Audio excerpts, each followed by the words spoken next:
C'est parti pour la coupe. Alors, vous allez avoir besoin de votre dentelle, évidemment, votre doublure et votre patron imprimé et découpé.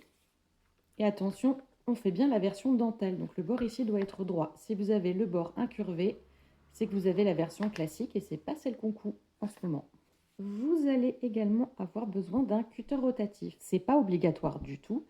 Mais si vous en avez un, je vous conseille fortement de l'utiliser parce que vous allez voir, pour découper les matières extensibles et fragiles avec beaucoup de précision, c'est super. Évidemment, si vous préférez couper au ciseau, il n'y a aucun problème, je vous montrerai comment un peu plus tard.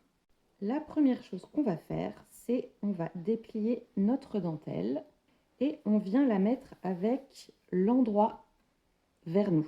Comment est-ce qu'on définit où est l'endroit, où est l'envers? En fait, vous observez votre dentelle, vous regardez les motifs. Généralement, l'endroit, les motifs, ils sont plus définis, ils sont plus jolis, ils sont plus nets. Vous voyez, là, par exemple, ces petites fleurs-là, elles ressemblent à ça sur l'endroit. Et sur l'envers, on voit plus de fils, c'est juste moins joli.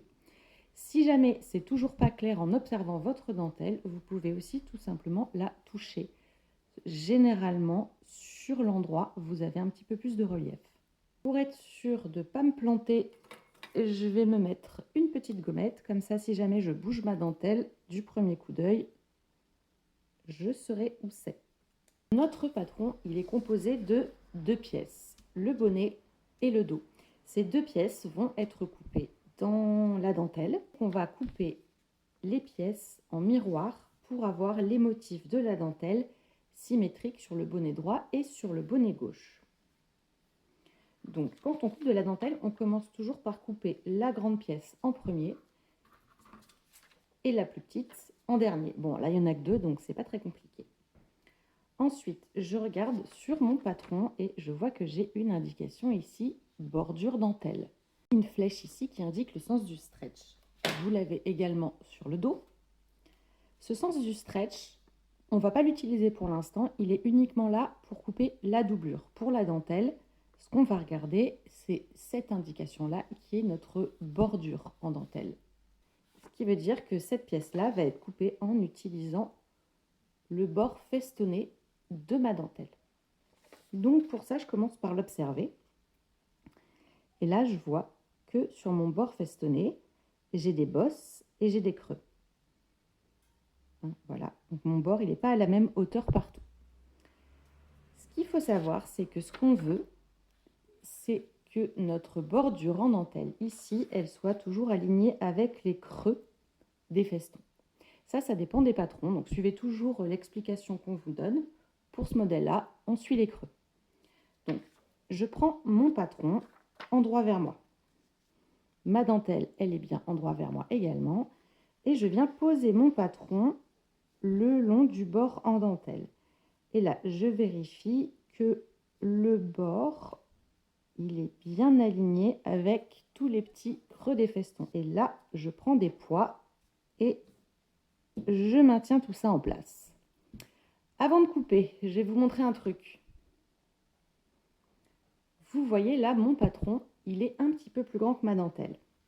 Alors en fait, j'ai fait exprès parce que je voulais vous montrer comment est-ce qu'on fait quand ça arrive dans ces cas-là. On commence par couper toutes nos pièces comme si il ne se passait rien du tout et comme si on avait un galon assez grand. Ensuite, quand on aura tout coupé, on va venir récupérer nos petites chutes et c'est là que je vais vous montrer comment est-ce qu'on fait des raccords. Une fois que vous êtes contente de votre placement, vous allez prendre votre cutter et vous allez couper votre dentelle en suivant les contours. Quand vous arrivez près du bord là, si votre patron il va pas jusqu'au bout, ça arrive, ça dépend vraiment de où tombe votre patron par rapport à votre feston, vous continuez dans la continuité tout simplement. Évidemment, on ne coupe pas le bord festonné de la dentelle, on le laisse.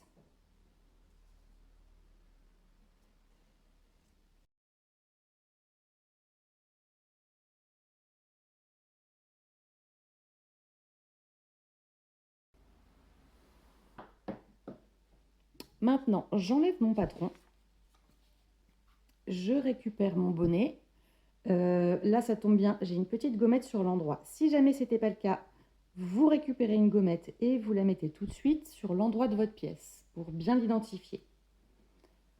On le met de côté et je reprends mon galon. Toujours endroit vers moi. Ok. Et là, je viens reprendre la pièce que je viens de couper. Ok. Je la retourne pour être endroit contre endroit. Je vais venir chercher à superposer les festons, mais aussi les motifs de ma dentelle. C'est ça qui va me permettre d'avoir deux bonnets vraiment parfaitement symétriques. Alors, selon les dentelles, c'est plus ou moins facile. Il y en a où ça va être en quelques secondes, vous allez trouver la symétrie. D'autres, il faut aller un petit peu plus loin, il faut chercher. Ce qu'il faut savoir, c'est que la plupart du temps, et je dis bien la plupart du temps, ça ne veut pas dire tout le temps, si vous avez coupé votre première pièce le long du bord du haut, par exemple, souvent vous allez trouver la symétrie le long du bord du bas. Ok, donc là j'ai les motifs de mes festons qui se superposent ici, les lignes aussi et les motifs aussi, c'est parfait. Ne vous inquiétez pas si à des moments, par exemple, si là les motifs ils superposent super, les festons aussi, et que là ils se décalent un peu, en fait, votre dentelle, elle est composée de plein de petits fils qui sont entremêlés, et du coup ça arrive que parfois, eh ben, il y en ait qui soient plus ou moins tendus par rapport à d'autres, et donc on n'arrive pas toujours à faire une symétrie parfaite et absolue de partout. C'est pas très grave. Dans ces cas-là, ce que vous faites, c'est vous cherchez surtout à avoir la symétrie ici et là. Parce qu'en fait, ça, c'est notre décolleté et ça, c'est notre couture milieu devant. Donc, c'est là qu'on va avoir des beaux raccords parce que c'est ce qu'on va voir tout de suite quand vous portez votre soutien-gorge.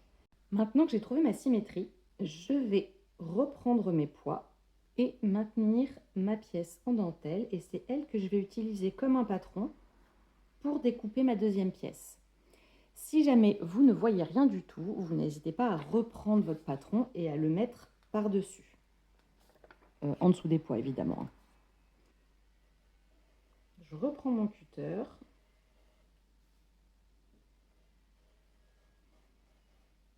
J'ai oublié de vous parler d'un truc. Moi, pour le cutter, je prends un 28 mm. Ils sont plus petits que les cutters rotatifs classiques qui sont 45 mm. Et je trouve que c'est plus pratique pour la lingerie. Parce qu'en fait, plus la lame est petite, plus on arrive à être précis dans les courbes ou sur des petites longueurs. Donc voilà, si jamais vous avez le choix, prenez plutôt du 28 mm plutôt que du 45. Ouais, vous voyez, ça c'est un 45, ça c'est un 28.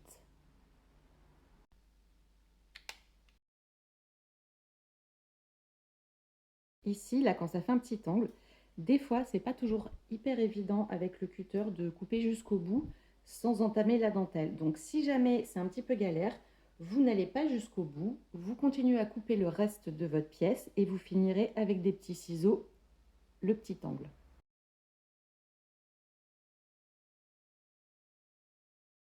Ok, ça a l'air pas mal. On va voir ce que ça donne.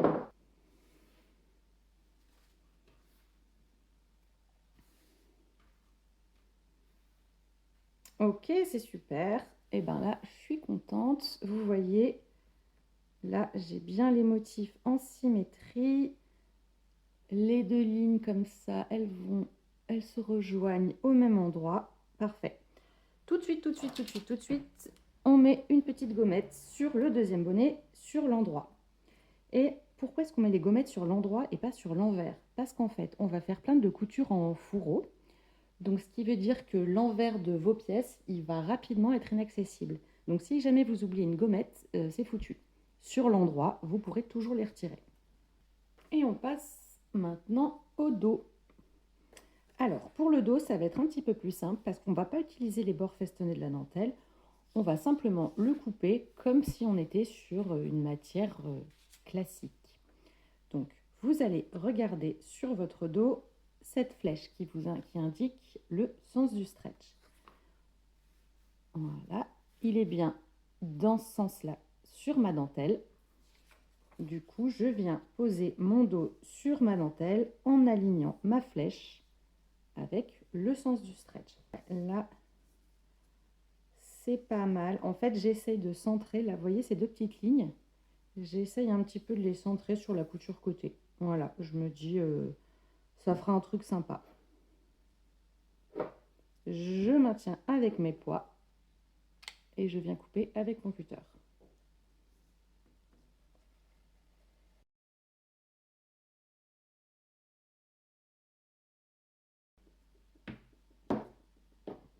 J'enlève mon patron et je récupère mon dos.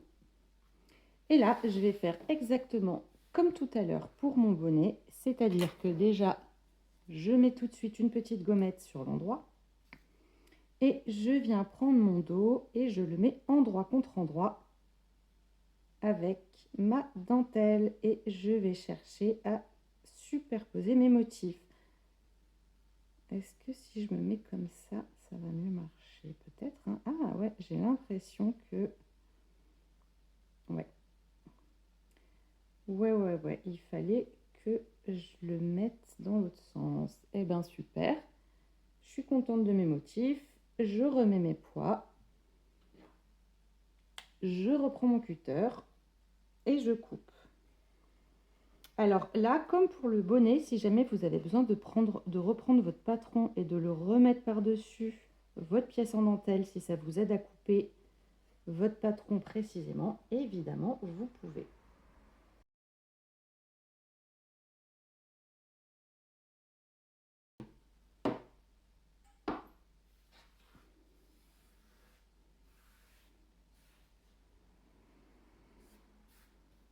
Et voilà, j'ai deux pièces en dentelle, elles sont symétriques et on n'oublie pas sa petite gommette. Voilà, on a coupé toutes nos pièces dans la dentelle. Alors maintenant, avant de passer à la doublure, je vais vous montrer comment est-ce qu'on fait pour ce petit endroit-là où il nous manquait de la dentelle.